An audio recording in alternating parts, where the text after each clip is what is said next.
Hello, and welcome back to my channel. I gotta say, holy shit, one of my videos that I uploaded, which was yesterday, uh,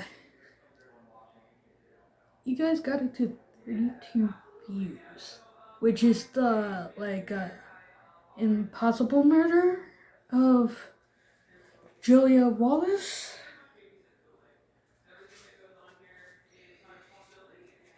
which is the 1931 of the murder. You can see my kitty. The next one is Deep Waters, the Shark Arm Case from 1935. Like, literally.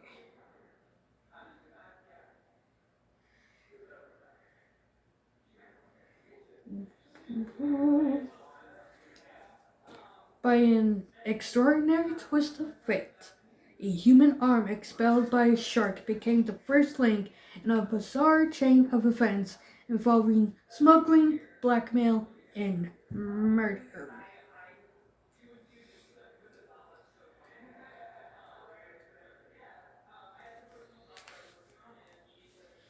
Okay. Here. Sorry if I have to.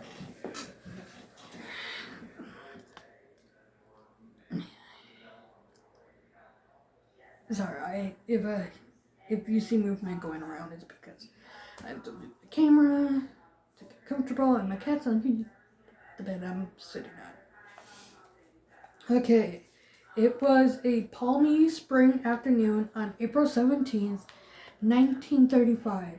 Bert Hobson and his son Ron were fishing from a 12 feet 3.6 meter launch off Maryborough Point in Goki, Sydney, Australia.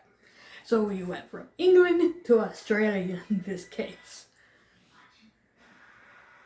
Dissatisfied with their catch so far, they put out set lines bait with horse mackerel before returning home for the evening.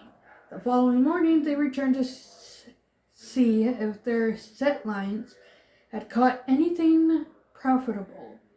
They were surprised to discover a tiger shark measuring a mighty 14 feet 6 inches or 4.42 meters.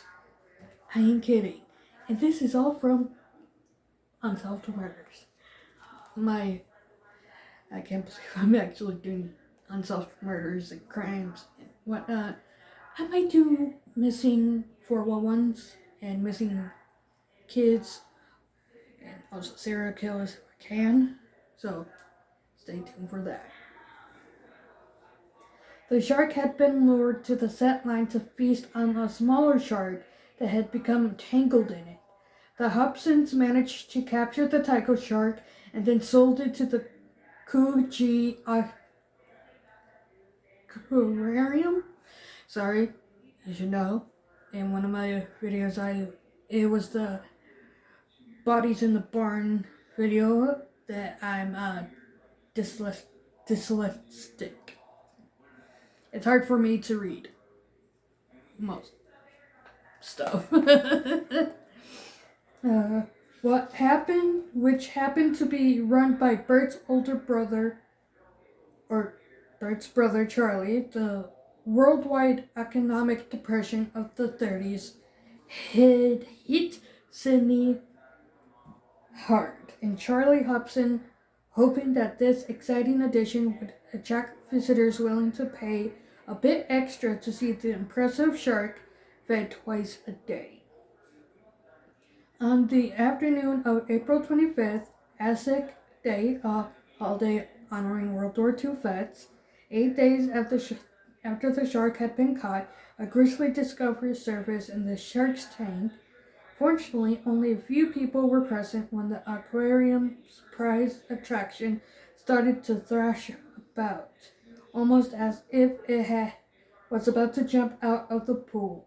Moments later, a human arm, clearly expelled by the shark, was spotted bobbing in the water, while Bert Hobson used a stick to keep this gruesome find close to the side of the tank in case the huge shark tried to swallow it again.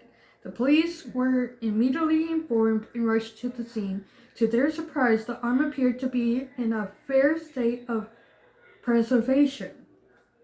Basically, it still looks a lot like the arm part of your body, fully intact, down to the bone inside of the arm. I ain't shitting. Okay, if I can find, there's pictures of the shark arm case right here, and that's the shark right there. This would be a reconstruction of the distant boxer's tattoo on James Smith's severed arm. This is murder victim James Smith right here. Key witness in Courtjoy, the seaside cottage rented by suspect Patrick Brady. Sorry, there are some words underneath each different photo. So yeah, the next case would be the Cleveland torso murders. These are the pictures of the shark arm case, basically. Generally, the gastric juices of a shark would digest human flesh within days. However, the stress and shock of being captured and put on display may have slowed the shark's basically acids in the stomach, helping dematerialize any food.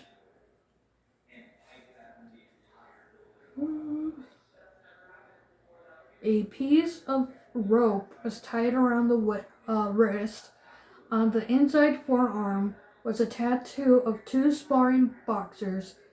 It was thought that the arm had accidentally been swallowed by a smaller shark that the tiger shark had eaten. Generally, theories as to whose arm it was started to build. Some wondered whether the arm had been discarded by a doctor or a medical student, while others suggest rather fanatically that the arm could have belonged to a man who had died by suicide by plummeting into the ocean with his arms tied. Due to decomposition, fingerprinting was no easy task. Medical examiner had to carefully remove skin from the fingers, then slip it over their own gloves, basically over his fingers, to lift the print. Police received their first lead when a man named Edwin Smith recognized the description of a tattoo.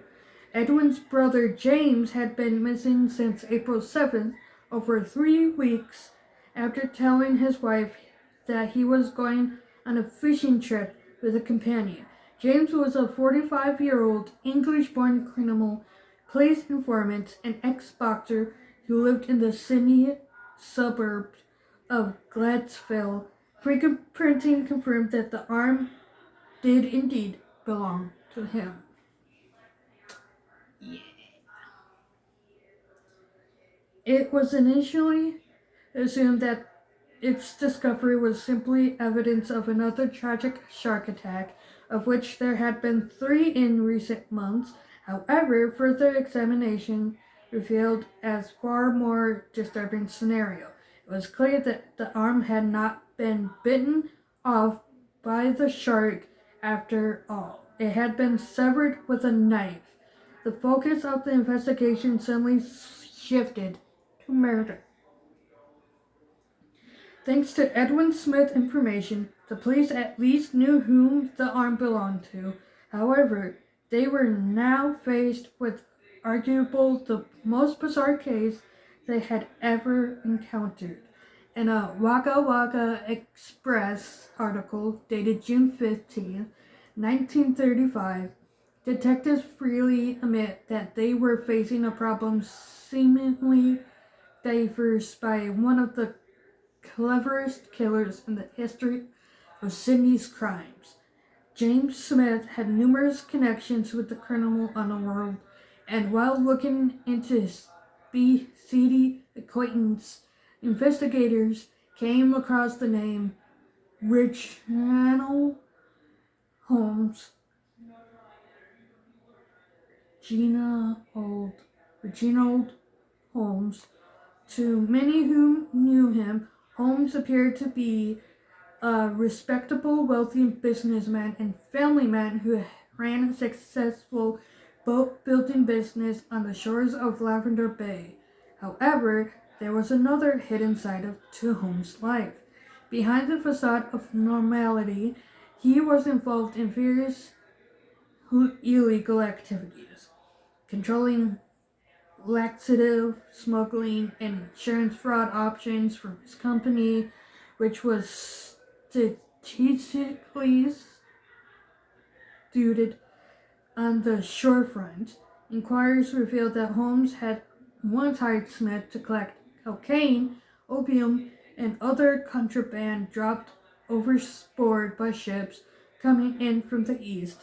Moreover, investigators discovered that the year before his disappearance, Smith had been using an overinsured yacht owned by Holmes when it mysteriously got fire and sank. The duo had intended to cash in the insurance money, but the company concerned became suspicious and refused to pay. Investigators speculate that Smith was shot dead on the shore and his body then dumped in the ocean.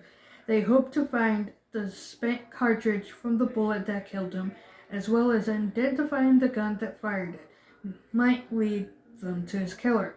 The beaches from Kanola to Coogee were painstakingly searched. The shark in the aquarium was also killed, gutted, and exhumed. However, both of these attempts to find any clues as to how Smith met his end were in vain.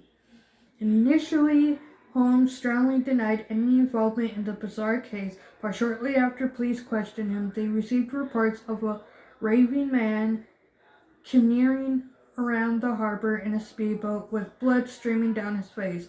After a lengthy police pursuit, the dazed man was captured and identified as Reginald Holmes. He had a wound on his head, and he claimed that somebody had shot him. However, the police were skeptical of the story and concluded that Holmes had inflicted the gunshot wound on himself. Either Holmes was trying to cast himself as a victim in the case, or the graze on his head was a failed suicide attempt. This fucker is stupid. Let me know in the comments down below. Interrogation of Holmes led investigators to a convicted forger named Patrick Brady, with whom Smith had been drinking and playing cards at the Hotel Cecil in Cronulla. The police found out that Brady employed several aliases, including Mr. Williams, Mr. Anderson, and Mr. Evans, and had rented a cottage called Court Joy on Tulabuddy Street in Canola. When the cottage was shut, a can of Cunnies mixed with blood was found in the pantry. The owner of the cottage noticed that since Brady had rented it, 2 rugs, 2 large mats, a mattress, a metal truck, and a rope all appeared to be missing.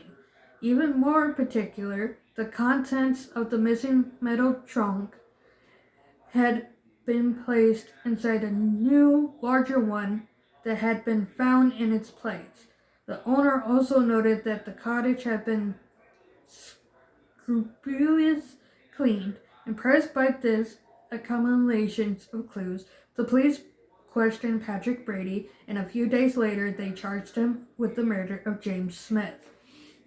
Reginald Holmes was scheduled to appear at the coroner's inquiry, as well as the much anticipated trial of Brady. However, Holmes would not live long enough to give his testimony. In the early hours of the very morning of the coroner's inquiry, Holmes was found shot dead in his car on Hickson Road, Dawes Point, near Sydney Harbour Bridge.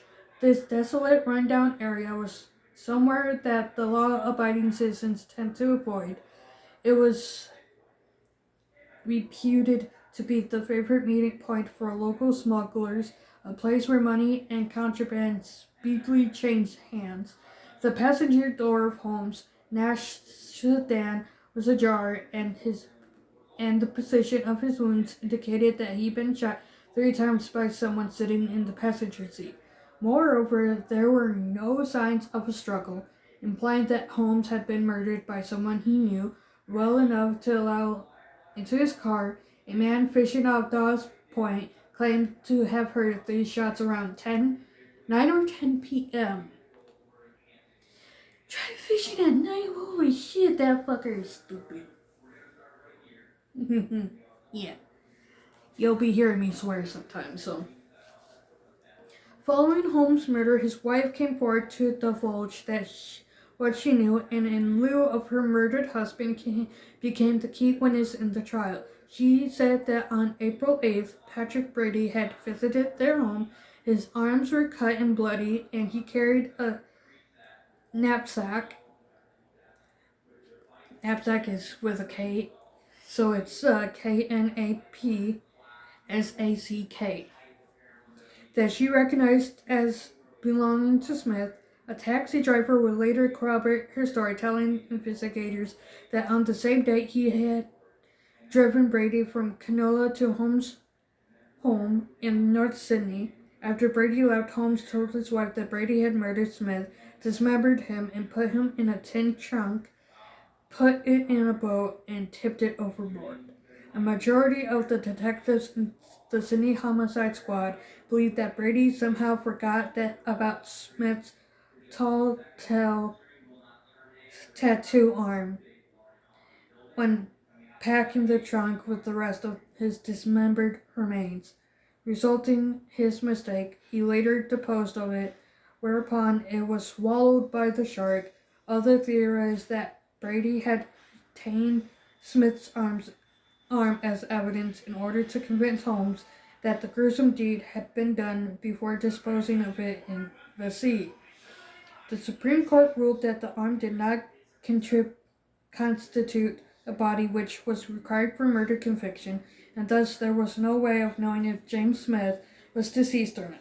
The judge also refused to accept Miss Holmes' testimony regarding it was only as hearsay. The general accepted theory is that when the insurance company refused to pay out the suspicious sinking of Holmes' yacht, Smith and Holmes fell out, and Smith threatened to expose Holmes as a criminal. James Smith's wife testified that she found an entry in her husband's black pocketbook that Reginald Holmes had owed him £60 or 65, which is $5,025 or 5,498 in today's money, or more now in today's money.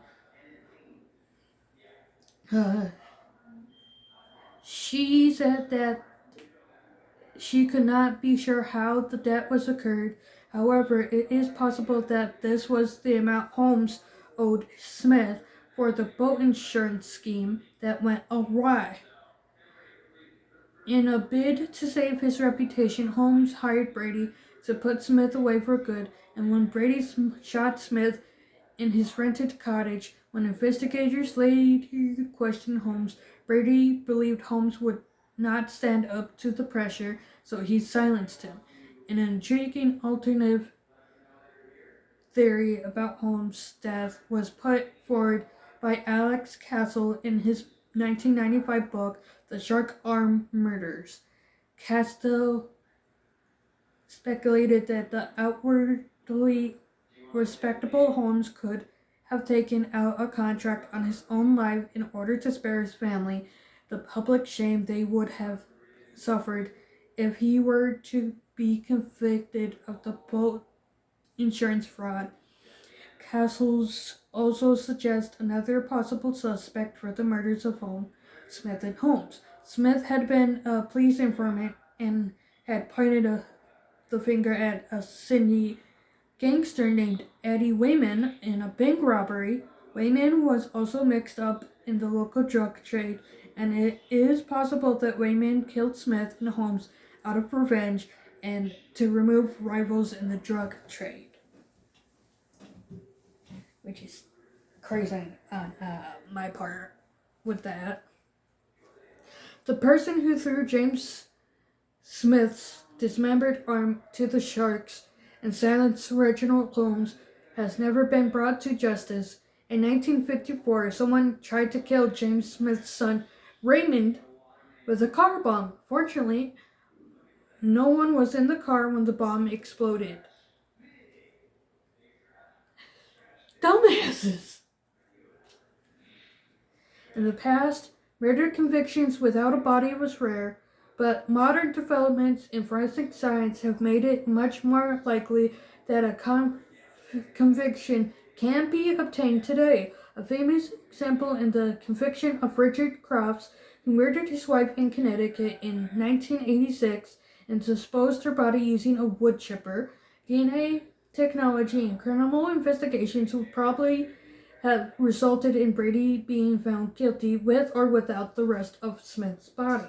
The notary of the shark arm case blighted Patrick Brady's life. He died in 1965, aged 71. Who killed James Smith? It was a 1,000,000 to 1 chance that the murderer was ever brought to light, triggering a chain of events stranger than the plots of most thriller fiction. Literally. That case is still crazy. Anyone in Australia that has heard this case, especially in the Sydney area and around Sydney, please, I just want to know what the fuck happened and if they truly did find who killed James Smith. Like, literally, who would do that?